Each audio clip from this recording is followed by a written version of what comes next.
Muchas gracias. Buenas noches para todos los presentes en el grupo y también para los amigos que están siguiéndonos por la página de la revista Replanteo Histórico por Facebook Live. Les agradezco la invitación. Les me presento, soy Marcos Mesa, vivo en la ciudad de Piribebuy. Vamos a hablar hoy en esta noche sobre la función de la mujer paraguaya en la guerra del 70, en la guerra Guazú, como la conocen también. Es una historia que nosotros podemos remontarnos básicamente a 1537, donde Amencia Sanabria, cuando empezó a traer 100 mujeres solteras y 200 parejas de casados que querían unir la ciudad de Piribebuy. Yo voy a empezar con una pequeña introducción. Le voy a dar algunas imágenes. Creo que se ve bien la imagen de arriba, ¿verdad? Es una imagen de un libro que se llama El libro de los héroes, que fue utilizado después por un dibujo de Walter Bonifaci, que representa la defensa de la ciudad de Piribebuy. Ustedes pueden ver, apreciar un poco mejor después esas imágenes donde se ve que hombres, mujeres, niños y ancianos pelearon en esa batalla. Agradezco la introducción, yo creo que excelente y sobre todo magnífica presencia que nos está dando el doctor Pedro Gamarra Roldán. Él es una eminencia de la historia, un intelectual que también está esperando su reconocimiento a nivel nacional. Quizás eso con el tiempo llega, don Pedro. Un gusto estar escuchándolo siempre y un gusto también compartir con todos los amigos, ya sea yo estoy viendo que hay gente de otros países. Básicamente voy a darle una introducción con unas imágenes, voy a ir hablando un poquito. Después también quiero mostrarles algunas cosas inéditas o obras de arte también que quizás ustedes no vieron. Le voy a pedir a mi ayudante, que el amigo Carlos, si me puede ir pasando sobre la batalla de Piribebuy. Siguiente, por favor. Siguiente. Sí, ahí. Dice tercera capital de la República. Como dijo Pedro Gamarra, Piribebuy es como la tercera capital de la República del Paraguay por un decreto del 8 de diciembre del año 1868. El mariscal, con asiento en ese momento en Piquizirú, declaraba a Piribebuy la tercera capital de la República. Como nos estaba adelantando el querido colega Pedro, los orígenes se remontan ya por el siglo XVI, a partir del establecimiento de un paraje entre 1640 y 1650. Y como nos dijo también el querido Pedro, lo siguiente, por favor, estamos hablando del diario Estrella, que estuvo también desde el año 1869, se publicó el 7 de julio de 1869, es un periódico de campaña que, así como otros periódicos como el Cacique de Lambaré, el Cabichuí, son periódicos más conocidos. También en ese momento de la guerra, como tercera capital de la República, hablaba acerca de la campaña de la campaña que ocurrieron en Picusirú y lo que ocurría en alrededores de la ciudad y ser en la ciudad misma. Por ejemplo, hay una parte muy linda donde dice el vicepresidente Sánchez, ya a principio del año 1869, que insta a la población a cultivar sus huertas para sobrevivir y para ayudar a la patria. Como nos había dicho don Pedro, Piribebuy fue una población que durante mucho tiempo fue vista por su importancia en la geografía. No hay que olvidar otro factor. Piribebuy está alrededor de la cordillera de los Altos. Al finalizar la cordillera de los Altos, que comienza desde el Cerro Lambaré y termina hasta el macizo principal de lo que es el Cerro Batoví, en la zona de Paraguarí.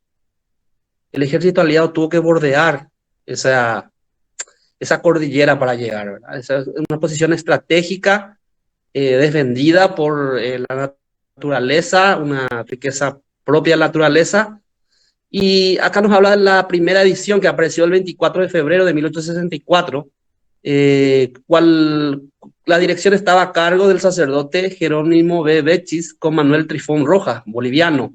Así, don Pedro, él era boliviano. Sí.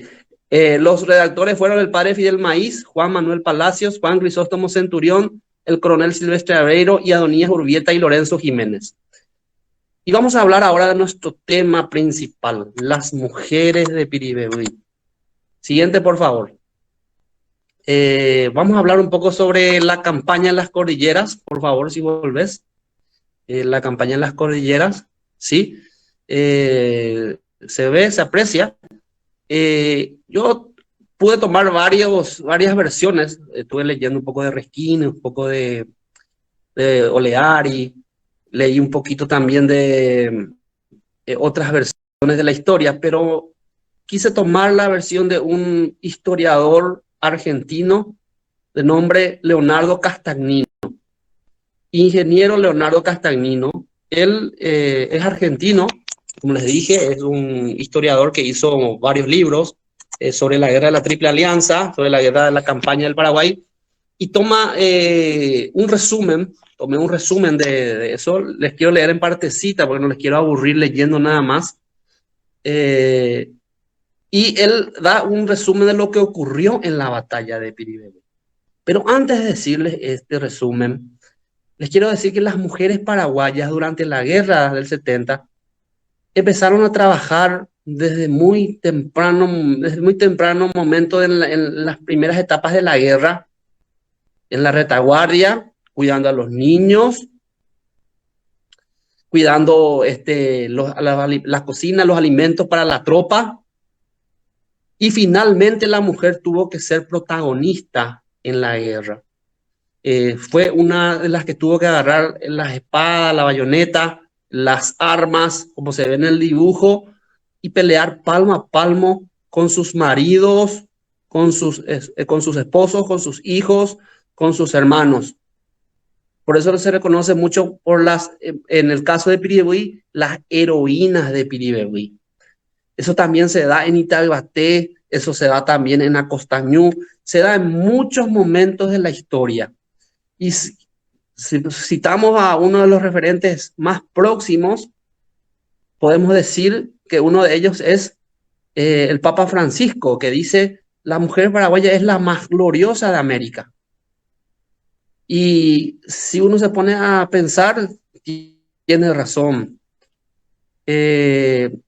Y voy a ir citando algunos resúmenes porque no quiero aburrirles, como les dije, y vamos a ir mostrando otras imágenes, donde dice que durante el año 1869 se inician las operaciones de la campaña en las cordilleras. Como les había dicho, el ejército aliado bordeó lo que es la cordillera de los Altos, y el comando aliado estaba dirigido, siguiente por favor, siguiente material, siguiente por favor. Este es lo que nos estaba hablando el querido Pedro, un poquito antes. Ese plano de la batalla de Piribebuy, Conrado María da Silva de Vitacura. Es un ingeniero, el ejército brasileño tenía ingenieros del ejército que escribían, dibujaban los planos de donde tenía que actuar el ejército.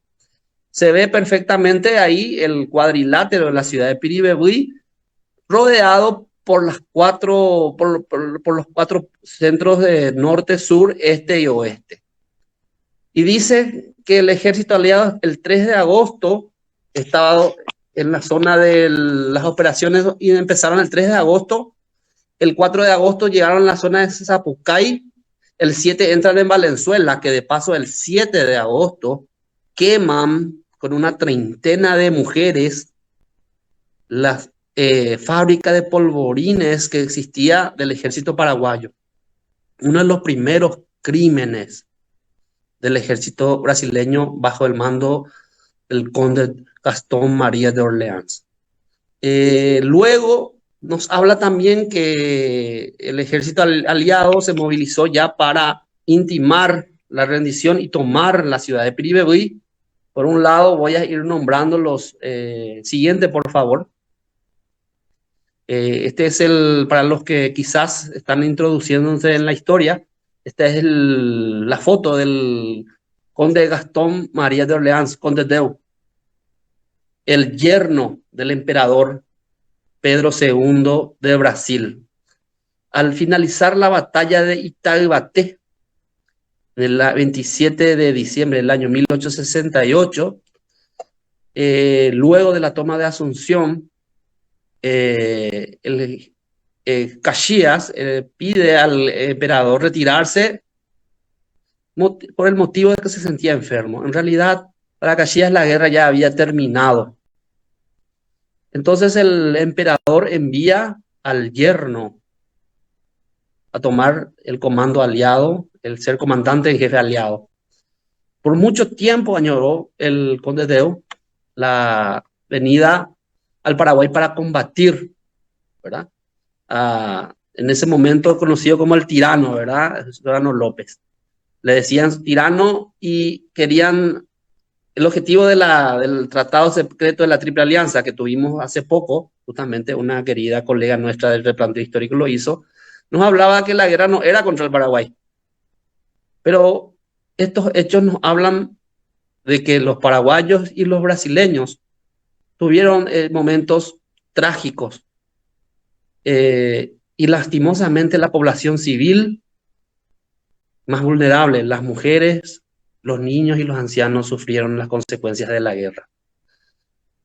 Bueno, continuando con la batalla, 20.000 hombres brasileños bien armados tomaron la ciudad de Piribebuy el 11 de agosto del año 1869 con nutrida artillería y decía el material que les estoy mostrando que avanzan a través de las trincheras que nos hacía don Pedro, poniendo unas carretas con paja, intentando tomar la ciudad.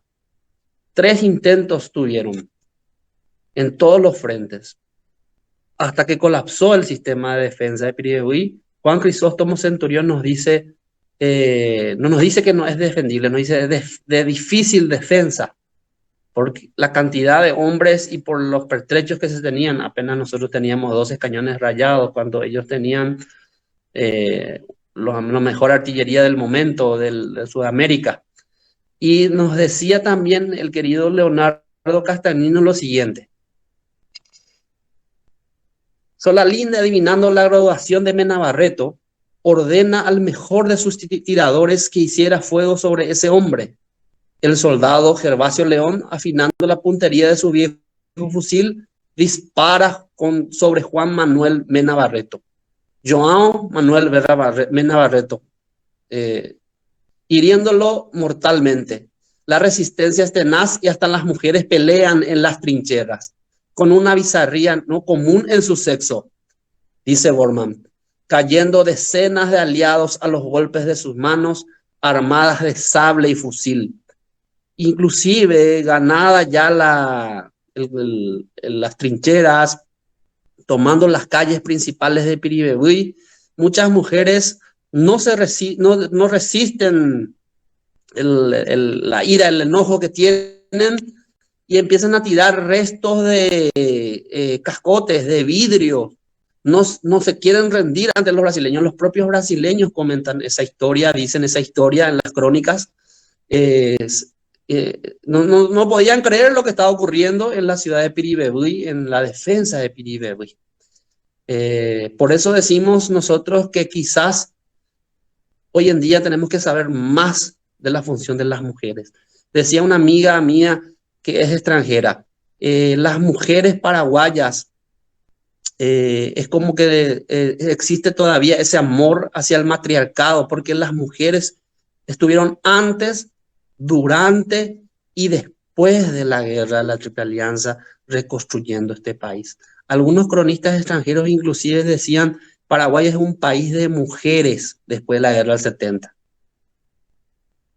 Algunos cronistas franceses dicen que había más mujeres en comparación a los hombres posterior a la guerra del 70, porque la mayoría de la población masculina había muerto en las batallas y en la guerra. Eh, Finalmente les quiero comentar qué ocurre, y este artículo de Leonardo Castagnino se llama La masacre de Piribebuy. Dice: Joan Manuel Mena Barreto fue sepultado en la iglesia del pueblo, que nos comentó el querido Pedro, junto al altar mayor. Caída la guarnición y bajo la dirección del príncipe se desata una orgía de sangre, de crímenes inmundos, que, como dice el historiador brasileño José Julio César Chiavenato, de los más hediondos que se conocen. La matanza fue espantosa. El cauce del arroyo Piribebuy quedó teñido de sangre y colmado de cadáveres. El mayor Fermín López, que el querido Pedro nos adelantó, que era profesor y combatiente, más profesor que guerrero, nos decía que de las pausas de la guerra enseñaba a los niños. Él era guaireño, era guaí. Fue encontrado herido de gravedad, tendido en el corredor de la iglesia y asesinado inmediatamente.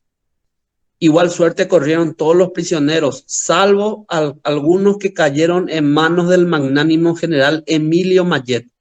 En realidad Mayet no era brasileño, él era francés, jefe de la artillería que respeta a los prisioneros.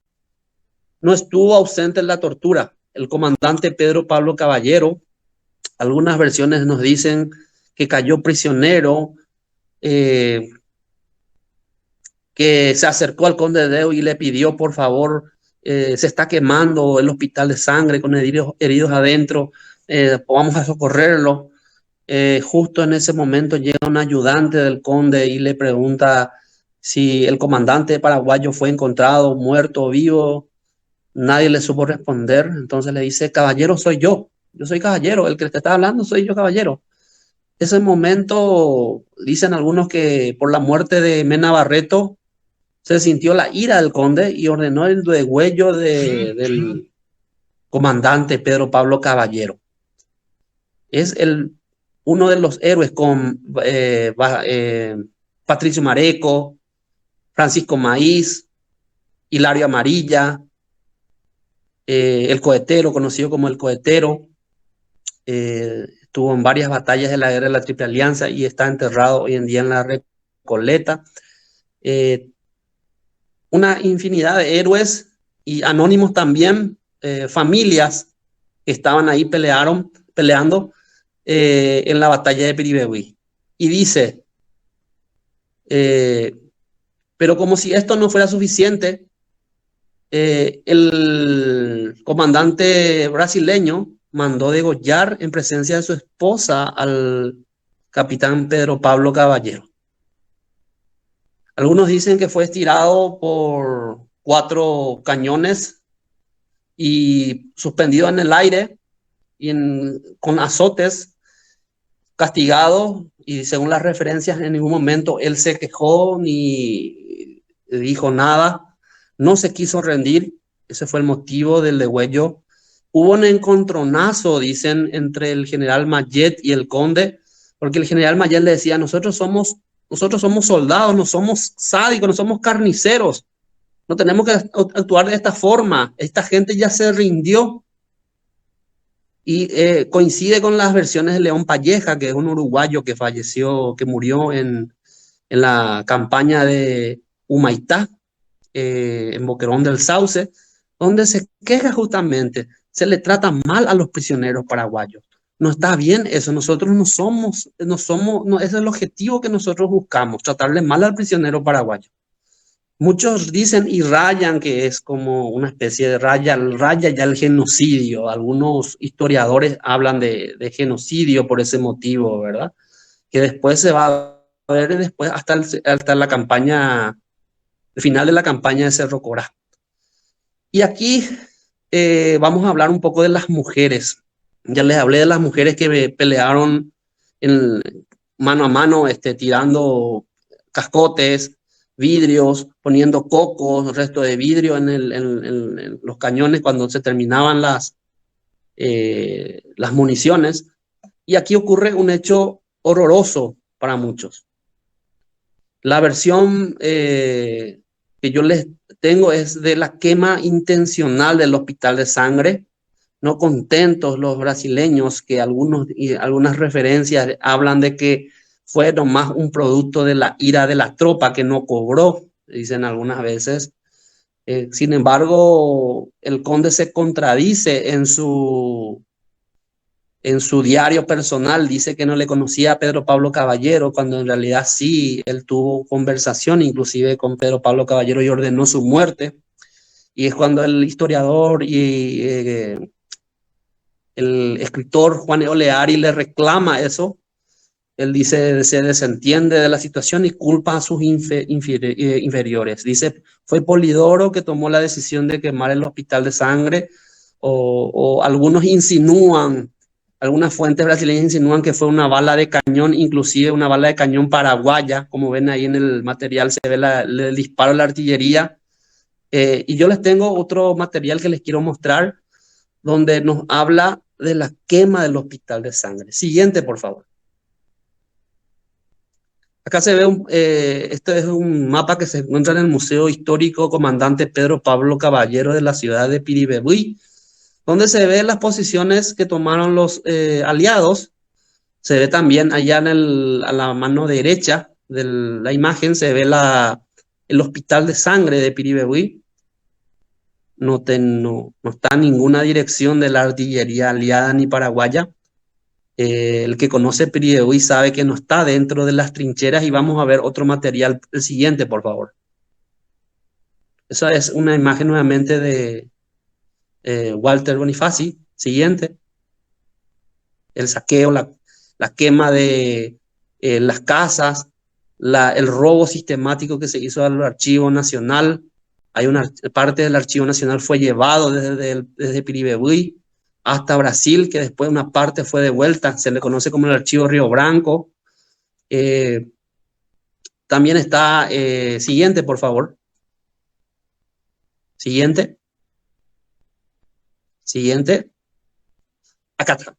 Este es un mapa que, gracias a la gentileza del director del Museo de la ciudad de Piribebuy, el querido Miguel Ángel Romero, queridísimo Miguel Ángel Romero, que los que conocen el museo, conocen lo apasionado que es el director, se puede observar allá en el fondo, en la punta, como se dice, a la mano derecha, la parte inferior, en la mano derecha, se ve un dibujo donde está el hospital de sangre.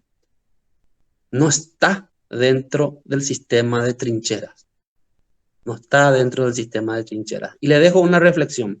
Son demasiadas casualidades. La quema de los campos de Costañú, la quema de la gente en Chirihuelo, la quema de muertos en Cerro Corá, quemar mujeres en Valenzuela. Son demasiadas casualidades para que sean producto de un accidente. Siguiente, por favor. Acá se ve, tratamos de reconstruir, gracias a un amigo, el sistema de trincheras, donde se puede ver el reducto escuela que nos habló Pedro, la dirección del diario Estrella, la iglesia, la guarnición, el hospital de sangre que está fuera de lo que es el sistema de trincheras. Siguiente, por favor. Aquí le doy un resumen de los combatientes paraguayos: Pedro Pablo Caballero, Hilario Amarilla, las heroínas de Piribebuy, que no me quiero olvidar porque son muchas, pero voy a nombrarles a algunas.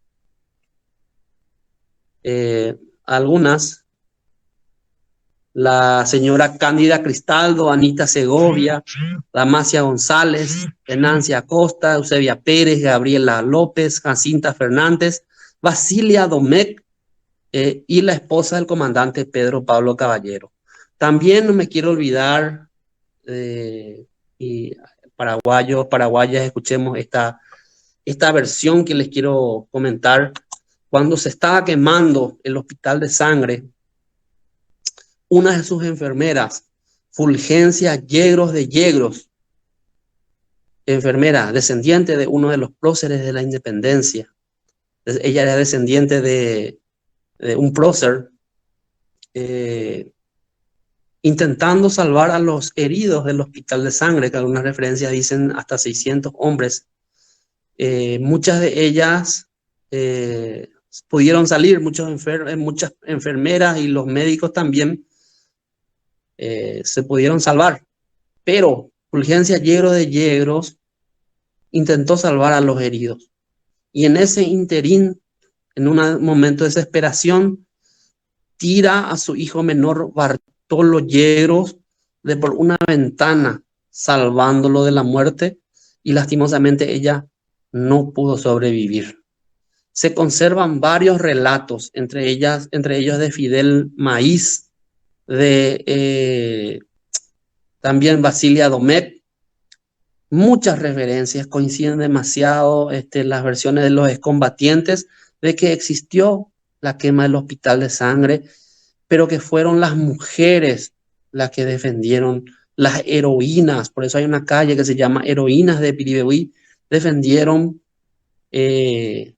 la ciudad histórica de Piribebuy. Siguiente, por favor. Les hablé ya de Hilario Amarilla para no extenderme demasiado. Está una foto que está enterrado en la Recoleta. Y justamente don Pedro nos decía, falta hacer un poco más historia local y nacional. Les quiero comentar una anécdota que nos comentó justamente un amigo, que el barco paraguayo Tacuarú, tengo entendido, está actualmente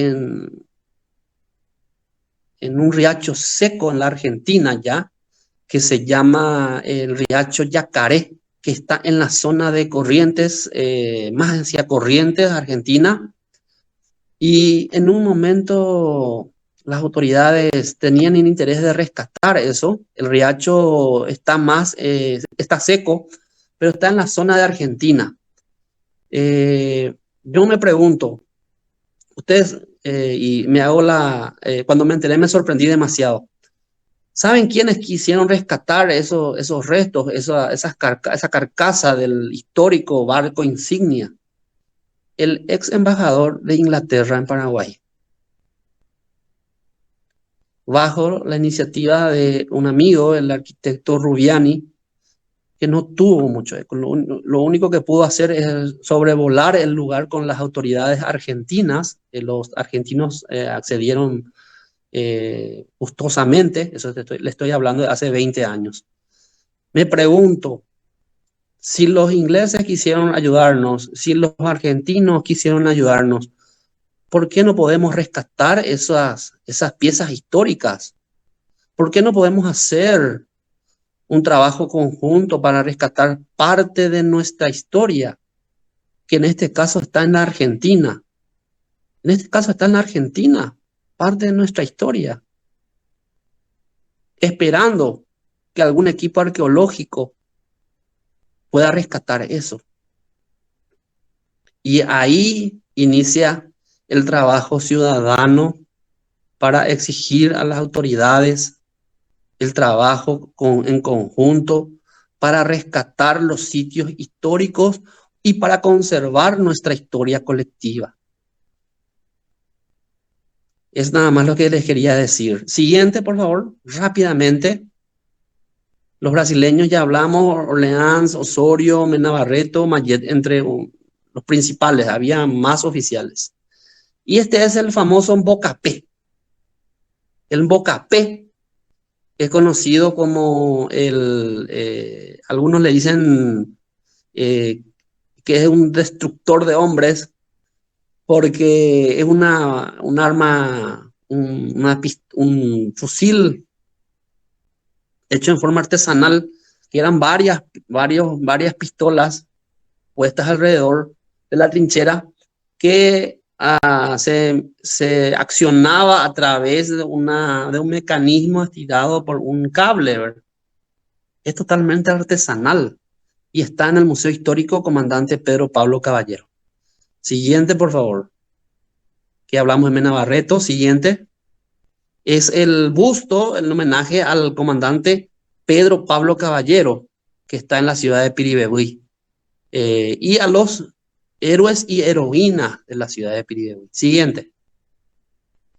Es la imagen, el cuadro del comandante Pedro Pablo Caballero. Aquí ya estamos en el busto del maestro guaireño Fermín López. Si visitan Villarrica tienen que conocer también el Museo Fermín López. Tengo entendido que se hacen actividades culturales. Siguiente. Siguiente. Enzo de Pertile me había dicho, mira, usalo.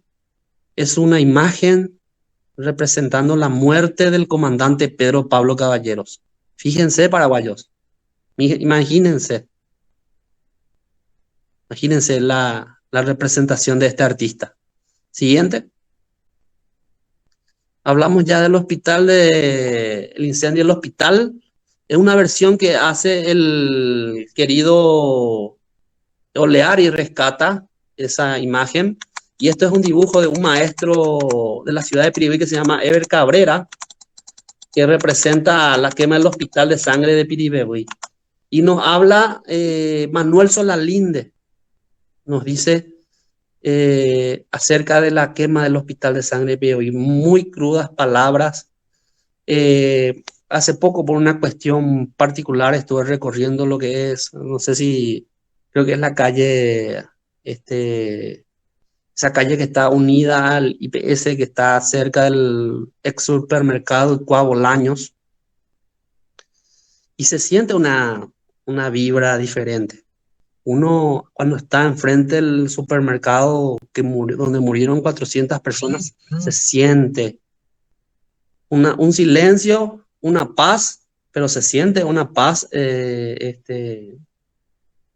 respetuosa. Uno dice, imagínate, acá murieron 400 personas quemadas en el supermercado de Coabolaños. Para los que no conocen, es un supermercado que está en la ciudad de Asunción, que fue en 1 de agosto, se cumple también un aniversario más, donde murieron 400 personas en ese supermercado en Asunción del Paraguay.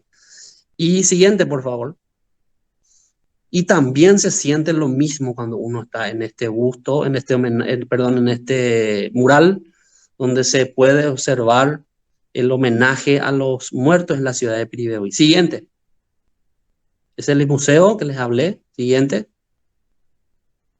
Bueno, les quiero hacer un resumen también para no continuar demasiado alargándome y ya les dejo las preguntas, les digo que pueden hacer algunas preguntas. Aprovechen que está don Pedro.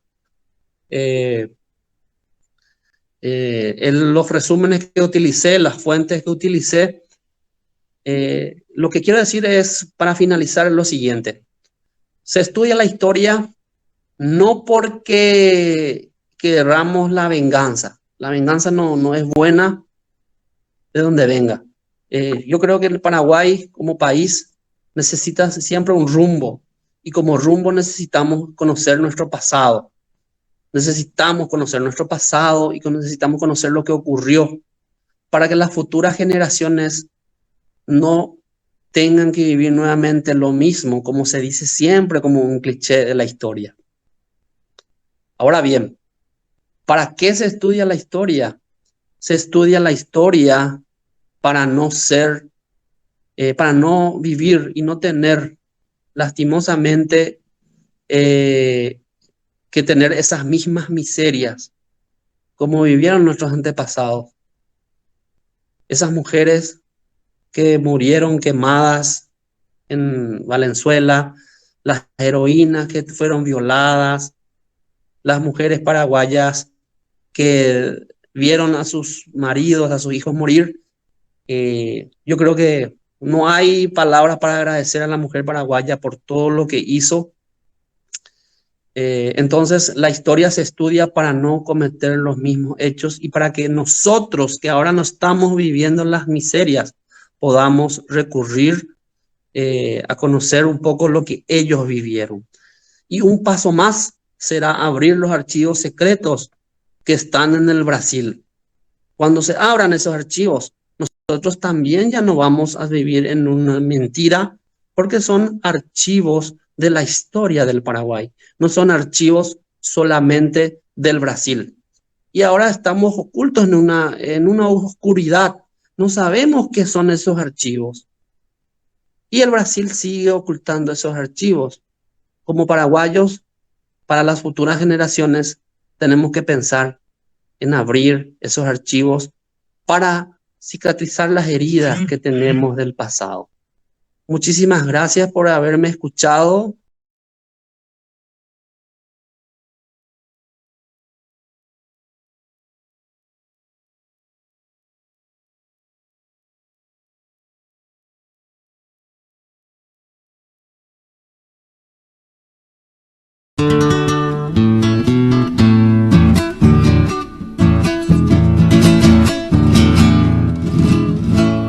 Sos triunfo, pucha digo, hermosa danza, hermosa danza.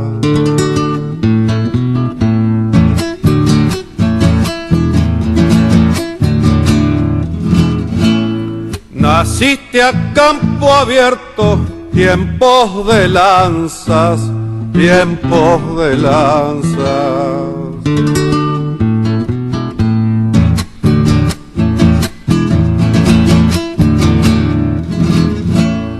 Te criaste como el gaucho, libre en la pampa, libre en la pampa.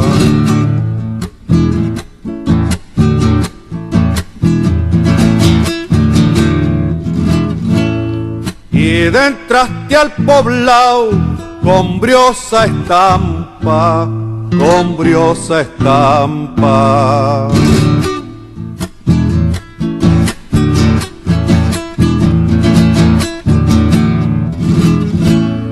Que no venga el gringaje con cosas raras y Guamalaya.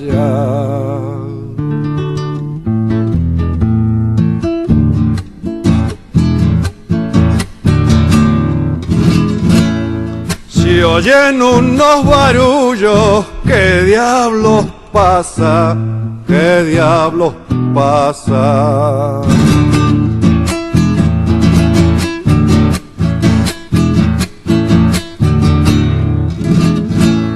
No creo que la cambien a nuestra raza, a nuestra raza.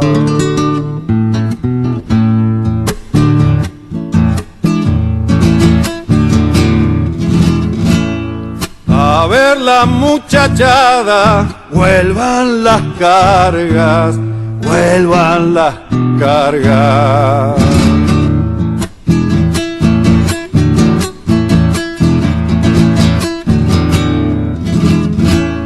Con triunfos y cielitos de nuestra patria, de nuestra patria.